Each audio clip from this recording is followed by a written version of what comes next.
Olá, começando agora mais um Beneficência na TV e o programa de hoje bem recheado. Vamos falar de gastrite e de refluxo e desmistificar o tão temido exame de endoscopia. Tem ainda dicas de alimentação com a nutricionista falando quais são os principais alimentos mais adequados para esse tipo de problema.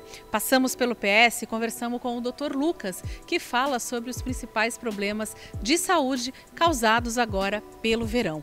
E para finalizar, uma entrevista com a dermatologista Maria Augusta Bolzan, que fala dos nossos principais cuidados agora com esse calor imenso que tem feito com a nossa pele. Então, não saia daí, no ar, Beneficência na TV.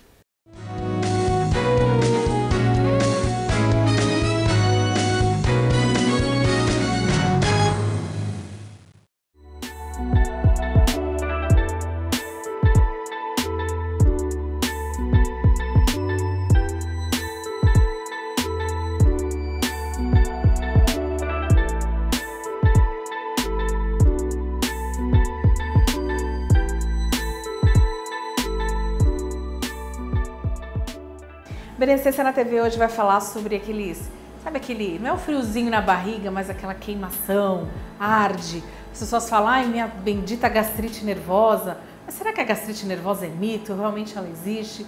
E quem vai falar sobre o assunto é o Dr. Eduardo Musetti, cirurgião geral aqui da Endo Santos. Tudo bem, doutor? Tudo bom. Vamos começar falando.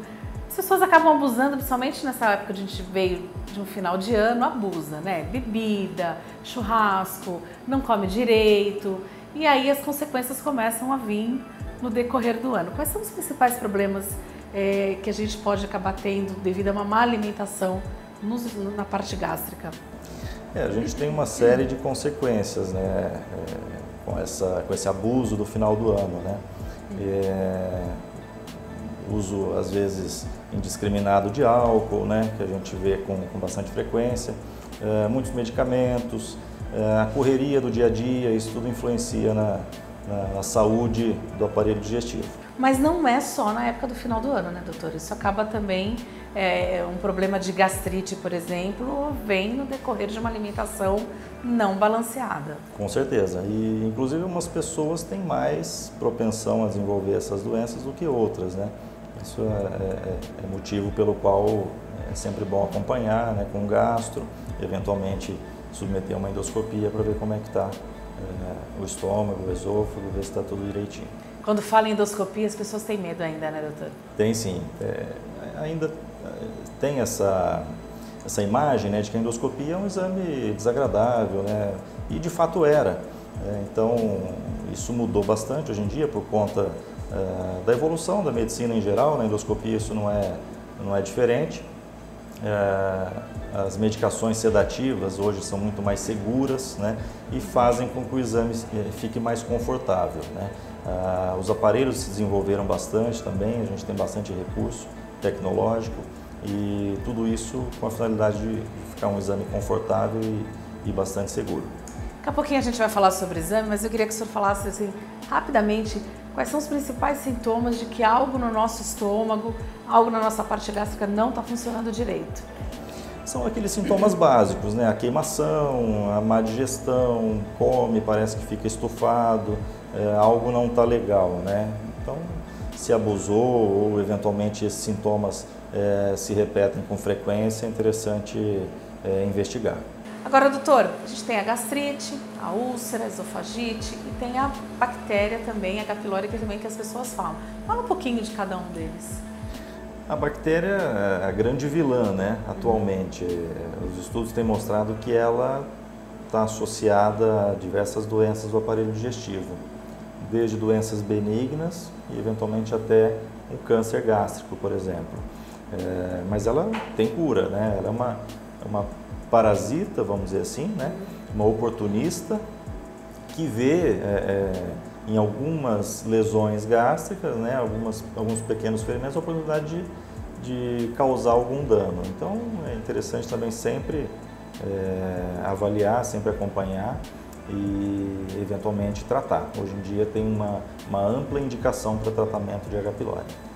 A esofagite, que é o mais popularmente conhecido como refluxo. É um grande mal também, né? E está associado a doenças comportamentais, né? Alimentação, o estresse do dia a dia, tudo isso influencia nos sintomas. O sintoma básico é a queimação, né, na altura do peito, né, a sensação de comer alguma coisa, está queimando, ou eventualmente queima mesmo sem se alimentar. É um indício que vale a pena investigar. A úlcera? A úlcera ela pode ser encontrada no estômago, né, principalmente. É uma agressão à mucosa gástrica, né, um machucado, um ferimento do estômago. Né, tem tratamento. Hoje em dia o tratamento para úlcera é clínico, medicamentoso. Antigamente o paciente tinha que ser operado, né, para tratar a úlcera. Isso hoje em dia acabou. Gastrite nervosa, é mito ou realmente existe a minha gastrite hoje aumentou porque eu estou nervosa? Isso existe, doutor? Vamos dizer que não existe, né?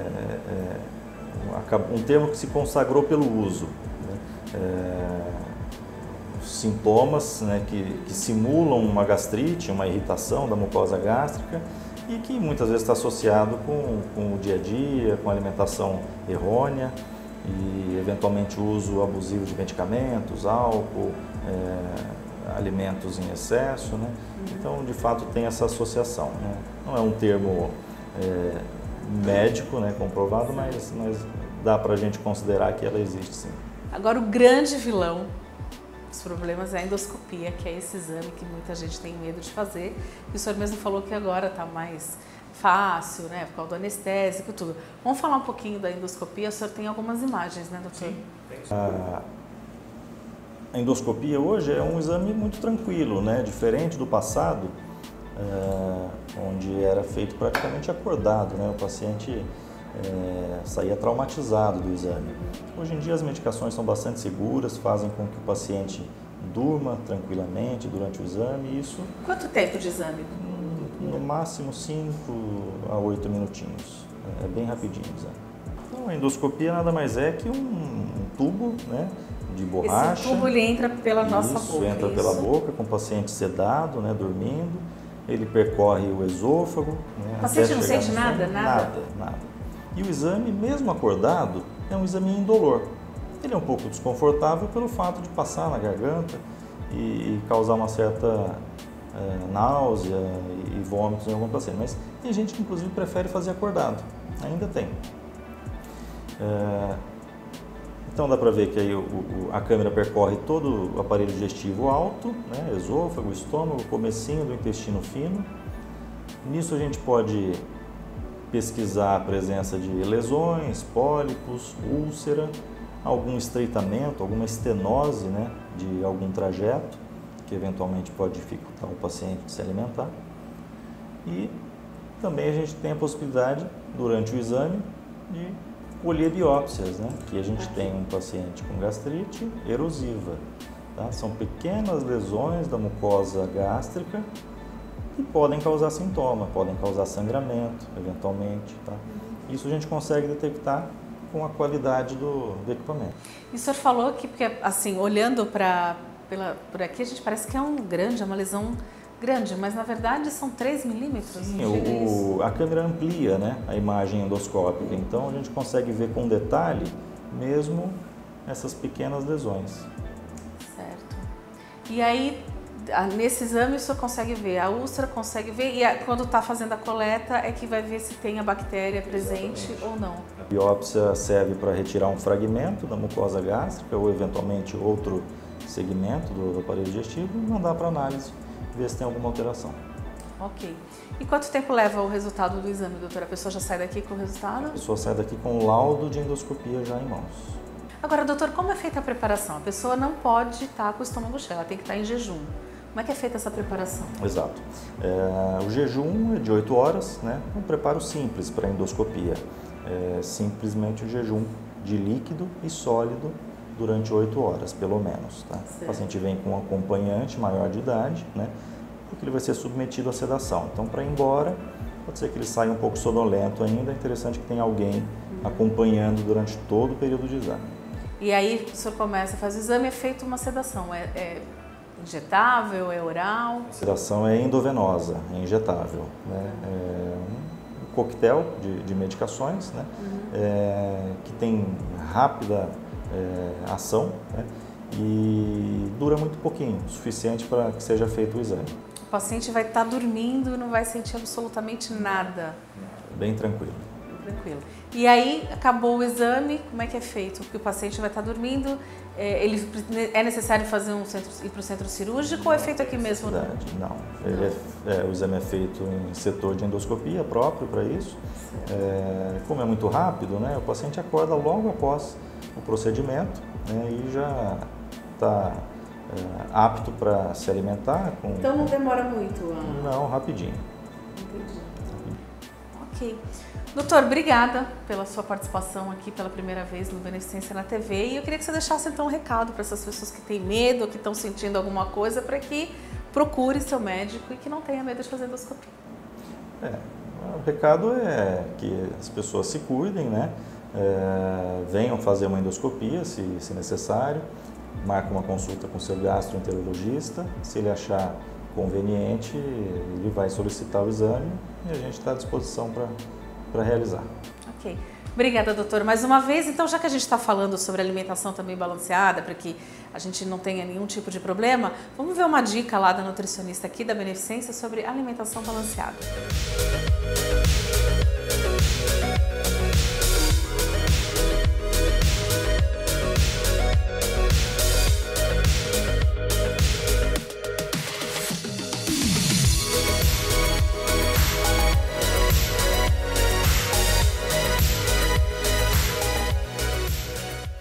Converso com a nutricionista, a responsável aqui pelo setor de nutrição da Beneficência Portuguesa, Mayara Rodrigues. Mayara, a gente está falando no bloco anterior, eu conversei com o doutor Eduardo sobre gastrite, sobre endoscopia, refluxo, né? Que alimentação, na verdade, é necessária para quem sofre de gastrite? Somente agora nessa época que a gente está de férias, acaba meio que relaxando um pouquinho. Oi, Cris, tudo bem? Tudo bem a todos? Então, o que a gente fala da gastrite é o seguinte, é evitar com que o estômago trabalhe muito. Então, evitar comidas muito gordurosas, aquelas comidas pesadas, dar preferência aos alimentos mais macios, uma consistência mais pastosa, se for possível também. Evitar alimentos que tenham condimentos muito fortes. Vamos lá, tem que evitar o ketchup, mostarda, evitar o café, que é o nosso amigo do dia a dia, né? É bom evitar um pouquinho. Chamate, refrigerante, nem pensar. Molho de tomate pronto. Tudo que é pronto, processado, que tenha muito corante, que tenha muito conservante, é bom dar uma evitada. Quando você fala uma coisa mais leve, mais pastosa, não é para a pessoa ficar na base da sopinha, mas vamos supor, ela quer ir comer uma pizza. E aí? Então, aí você tem que dar preferência a uma pizza mais leve, um molho de tomate natural. Fazer em casa, né, a pizza, que é o mais adequado. Pegar um molho de tomate natural, fazer de abobrinha, evitar a mussarela, a calabresa, que são alimentos muito gordurosos. A gordura, ela faz com que a digestão fique um pouquinho mais lenta, então vai ficar mais tempo aquele alimento no estômago. Então, é isso que a gente tem que evitar. Algumas pessoas têm o hábito de seja na hora do almoço, ou um lanche, ou uma janta, ingerir líquido durante a alimentação. Então, você está almoçando e está tomando um copo de refrigerante, ou de suco, ou até mesmo de água. Para quem tem gastrite, para quem tem refluxo, nem pensar? É bom evitar, porque a gente quer que essa digestão seja feita o mais breve possível. E, às vezes, os líquidos eles atrapalham um pouquinho na digestão. Então, é bom sempre deixar os líquidos para tomar uma meia horinha depois, ou tomar uma meia horinha antes. Doces? Doces também não é bom. Doce é a base de gordura, açúcar. É aquela coisa também. Fica um alimento bem pesado, né? Demora também um pouquinho para ser digerido e tem que evitar também um pouquinho. Mas nem de vez em quando? É lógico que a gente fala, a gente tem que consumir tudo com moderação, né? De vez em quando dá aquela vontade. Aqui mesmo no hospital, a gente sabe que o paciente tem algumas vontades de comer alguma coisinha. Você chega a conversar com o médico para ver a possibilidade de liberar. Certo. Comer de 3 em 3 horas, sempre. Independente de ter gastrite, refluxo, sempre está comendo de 3 em 3 horas. É muito importante, até porque ajuda a acelerar o metabolismo, ao nosso organismo trabalhar melhor, a digestão ser mais facilitada também, né? De 3 em 3 horas a gente come também uma porção menor. Tem muitas pessoas que tomam café da manhã, almoçam e jantam, e é aquela quantidade muito grande. Isso o alimento fica muito tempo no estômago, então isso atrapalha um pouquinho também. Agora, e aquela pessoa que tem gastrite, sabe que ela tem que comer de 3 em 3 horas, mas de repente agora a gente está numa época de férias, ela acaba indo para a praia e fica lá 5, 6 horas na praia e acaba não comendo. E aí chega em casa, não tem fome. Como é que faz essa pessoa? Ela ficou o tempo inteiro sem comer, então ela está com o estômago completamente vazio, que a gente chama popularmente, e aí chega em casa, bate um prato de comida, ou é melhor ela começar com uma coisinha leve, uma fruta, uma verdura? É sempre dar preferência a coisas mais leves. E assim, tentar levar, né? Quando for à praia, uma térmica, alguma coisa com uma fruta, aquelas frutas com casca, né? Que ficam mais íntegras. Levar um lanche natural e tentar não consumir coisas na praia. Agora, Mayara, saindo um pouquinho aqui da gastrite, o serviço de nutrição aqui da Beneficência atende somente os pacientes que estão internados ou vocês atendem também os funcionários, acompanhante? O serviço de nutrição aqui do nosso hospital, a gente atende os pacientes, atendemos os acompanhantes, atendemos os funcionários, os médicos. Então, é um serviço bem amplo. Fora alguns COFs também que são elaborados por nós aqui do setor. Hoje a gente conta com 46 colaboradores, né, contando com as nutricionistas, técnicas de nutrição, copeiras, os cozinheiros. Nós temos um chefe de cozinha, o estoquista, o açougueiro. Então, é toda uma equipe junta para elaborar a alimentação de todas essas pessoas. Agora, eu conheço a comida daqui, mas tem aquela coisa de que comida de hospital é ruim, né? E às vezes o acompanhante vai para o hospital também e ficar com a pessoa. Vou ter que almoçar lá na Beneficência, almoçar no hospital. Comida de hospital é ruim, Mayara? Não, não é ruim. É um mito e, assim, graças a Deus a gente está conseguindo desmitificar isso, né? A gente está utilizando novas preparações, a gente faz utilização de novos temperos, até para aquela alimentação que não pode muito sal, alimentação que não pode utilizar o açúcar.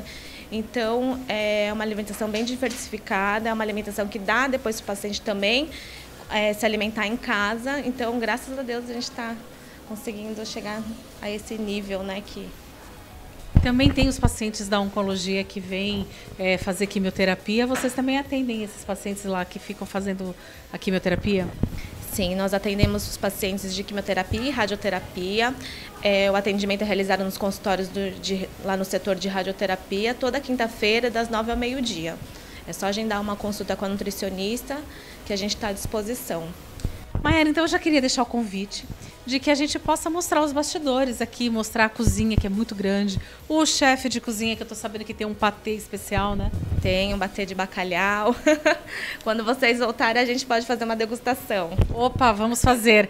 Então, a gente já vou deixar o convite para que a gente possa estar fazendo aí, então, uma matéria mostrando todos esses bastidores, como é que funciona o serviço de nutrição aqui da Benê, tá bom? Então, deixa um recado para aquela pessoa que está em casa aí, que começou o ano e precisa começar a se alimentar bem, até para evitar uma gastrite, evitar um refluxo e qualquer outro problema, ou então manter uma dieta. Deixa o recado. Tá certo. Então, pessoal, assistam a gente, venham conosco, vamos se alimentar melhor, né, para ter uma qualidade de vida melhor também.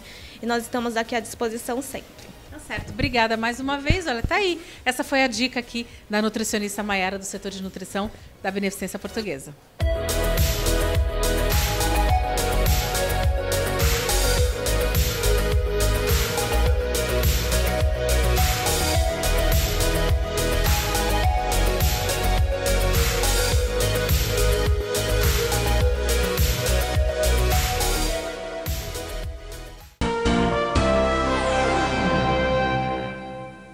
Eu estou aqui no PS, no Santa Clara, no pronto-socorro da Beneficência Portuguesa. Ao meu lado, o Dr. Lucas Carvalho. E ele vai me falar quais são as principais doenças que as pessoas estão vindo procurar aqui o pronto-socorro, né? Época de verão, o que mais estão procurando vocês? Boa tarde a todos. Aqui no PS da Beneficência Portuguesa, o que mais está tendo nessa época de verão, a gente está tendo muita insolação, paciente que julga que o sol é fraco, não está fazendo uso correto do protetor solar.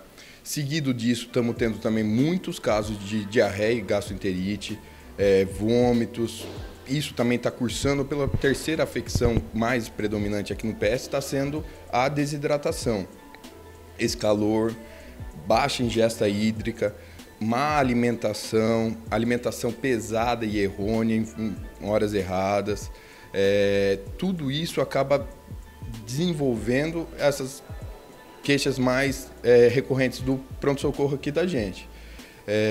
Tem que também lembrar que está começando o verão, época de chuva, o pessoal está esquecendo um pouquinho da dengue, mas está voltando. A nossa prevalência aqui na cidade de Santos não é tão grande, mas está tendo casos esporádicos, então é bom sempre pensar e prevenir. O pessoal, só porque não está na propaganda, não quer dizer que não exista. Tem que continuar fazendo as medidas na casa, porque é prevenindo que se evita e é a melhor prevenção. O senhor comentou até que recebeu uma paciente antes de chegar de insolação, né, um grau avançado. Quais são os principais sintomas de insolação? Porque tem gente fazendo besteira, coloca óleo, coloca aqueles bronzeadores fortes e vai para a praia achando que não vai se queimar, quer ficar morena. Mas quais são os principais sintomas, doutor? Os 2 casos mais icônicos que eu tive essa semana de insolação foi uma paciente jovem que vem aqui porque tomou sol a tarde inteira, em vez de usar uso de protetor solar ou bronzeador industrializado, ela fez uso de óleo de urucum, de uma procedência assim que a gente pode duvidar. Então, junto do sol, só serviu para queimar a pele mesmo dela, teve queimadura de 1º e 2º grau, a extensão de pelo menos 40% do corpo, queimadura de 1º grau. A de 2º grau foi mais restrita aos membros inferiores, que provavelmente ficaram para fora do guarda-sol. Mas hoje também tive um caso emblemático de uma paciente, só que daí eu acho que ela tinha uma comorbidade, de uma neuropatia periférica, ela não sentiu queimando os pés dela. Ela ficou andando na praia com a sola do pé sem chinelo. Então ela veio aqui no nosso PS, depois que ela chegou na casa, ela percebeu que estava descamando o pé dela. Foi a primeira vez que eu vi uma queimadura solar de 3º grau. E no caso de diarreia, o senhor falou que é a parte de alimentação, uma alimentação errada. Ou seja, a pessoa vem para a praia, fica o dia inteiro, não bebe água, às vezes é uma cerveja, refrigerante, que não vai estar hidratando e acaba comendo fritura. Isso tudo pode levar a uma diarreia. A gente está pegando bastante diarreia, assim, dessa origem alimentar. Muitas vezes acontece de alimento mal guardado, não necessariamente o vendedor da praia. A gente sabe como que é o brasileiro, às vezes acaba fazendo aquela maionese, leva junto na praia, faz aquela mistura toda, junto de uma cerveja também, não ajuda em nada. Para a pessoa que planeja permanecer na praia por longo tempo, tem que se lembrar também que a cerveja, ela é diurética, ela não vai servir como hidratação, então você tem que levar junto no seu cooler água mineral, de uma fonte confiável, você tem que passar protetor de 2 em 2 horas para evitar a exposição solar direta, você tem que tentar fazer a ingesta de alimentos mais leves, saladas, coisas mais desse sentido. O que eu vi muito hoje é paciente que começa com uma diarreia, um vômito e melhora sozinho fazendo medidas caseiras. Porém, nessa pequena melhora, ela já esquece que ela está doente, pede algum delivery, alguma esfirra, alguma pizza, algum lanche, vem a piorar por causa da ingesta de gorduras e daí piora a diarreia e acaba vindo aqui pra gente tendo que tomar um soro, alguma medicação mais direcionada para o tratamento. Tá certo. Então, hidratação adequada é água. Não adianta. Toma cerveja, quer tomar o seu refrigerante, mas sempre uma garrafinha de água, né, doutor? Uma garrafinha de água e tem que lembrar também das frutas. Frutas contêm sais minerais, uma água de coco. Sempre voltar mais para a parte natural do que os produtos industrializados.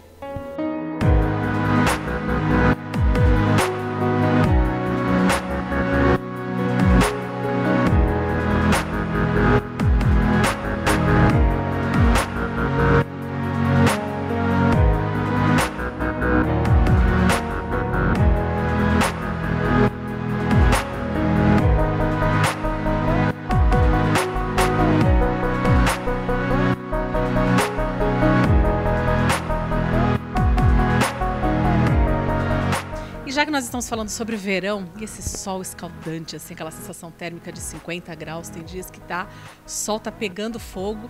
E será que a gente tem que ter cuidado, né, com a nossa pele, usar o protetor solar? E quem vai falar sobre isso? A dermatologista Maria Augusta Bozan. Tudo bem, doutora? Tudo ótimo, Cris. Delícia estar aqui com você. Me diz uma coisa, esse sol quente, as pessoas têm que triplicar o uso do protetor? Tem, é verdade. Tá muito quente, não só como o sol tá mais forte, a radiação tá mais forte, como a gente acaba suando mais. Então, não basta só passar o protetor solar, tem que reaplicar mesmo, tem que ser bem rígido nisso, uma quantidade boa, reaplicar a cada 2 horas, depois que entrar no mar, na piscina, porque senão não tá protegido. Agora tem uma coisa, a gente também precisa usar repelente porque estamos entrando já numa época onde os mosquitos da dengue. E como que faz? Aquela pergunta, passa primeiro o protetor e depois o repelente ou vice-versa? Eu acho mais prático, mais uma questão de praticidade, porque a maioria dos repelentes são em spray. Então é melhor você primeiro passar o protetor, espera. O ideal de verdade é passar o protetor em casa, antes de ir para a praia. Porque aí dá aqueles 20 minutinhos que tem para o protetor secar. E aí você vai aplicando o repelente por cima. Mas tem que, no fim, retocar tudo, o protetor, o repelente, né? Agora, o protetor não é só quem vai para a praia. Nesse dia que você sai para trabalhar, a gente está no período de férias, as pessoas estão ficando até mais tempo na praia. Mas o fato de você sair para ir a um supermercado, principalmente no rosto, tem que passar o protetor solar. Ah, tem sim. As pessoas às vezes acham que o protetor é só para praia, mas o sol a gente está pegando até dentro de casa, ainda mais na rua. Então eu sempre falo, para ir na feira ou na padaria ou para caminhar, as áreas que a roupa não cobre, tem que realmente usar o protetor. E no rosto, além do protetor, o ideal é usar um chapéu, uma viseira, mesmo que você só vá caminhar no dia a dia. Não só para prevenir do câncer de pele, como também na questão de mancha, envelhecimento e tudo isso, né? E também naquele dia que tá um mormaço, a pessoa, não, tá nublado, hoje não tá aquele sol, mas não adianta, os raios solares estão piores ainda, né, doutora? É verdade, nesses dias de mormaço, de tempo nublado, a radiação é a mesma e a gente queima e às vezes não percebe, só vai perceber no dia seguinte e aí tem mesmo queimadura, bolha, fica vermelho. Então, assim, tá de dia, tem que usar o protetor. Agora a pessoa foi para a praia, esqueceu o protetor, abusou um pouquinho, esqueceu de ficar toda hora passando de novo, vai para a água, volta. Chegou em casa, tá, somente aquelas pessoas branquinhas como a gente, tá vermelha demais, queimou demais, e aí o que faz? Então, primeiro, antes de tudo, uma dica legal também, que às vezes as pessoas têm preguiça de reaplicar o protetor ou não gostam da sensação do melecado. Hoje em dia existem roupas com proteção ultravioleta na fibra do tecido. Isso é muito bom para criança ou para homem que às vezes tem pelo. Ele é uma roupa normal, uma camiseta, não esquenta e você fica bem protegido. Mas quando acontece realmente uma queimadura, e agora é bem comum, infelizmente, o ideal é hidratar bem, tanto por dentro, então tomar muita água, água de coco, para hidratar, chá e hidratar por fora. Então, passar bastante hidratante corporal mesmo e esperar, né? Essa é a melhor maneira. Aquela história de passar álcool, nada a ver, né? Não, pelo contrário, porque o álcool, ele dá um geladinho que dá uma refrescada na hora, só que ele puxa a água do corpo, então ele vai ressecar ainda mais. E o que a gente quer é o contrário, é hidratar mais. E também ficar muito tempo dentro da água também não é bom, porque acaba ressecando a pele. Então tem que usar um bom creme hidratante e tomar muita água, muito líquido ao longo do dia.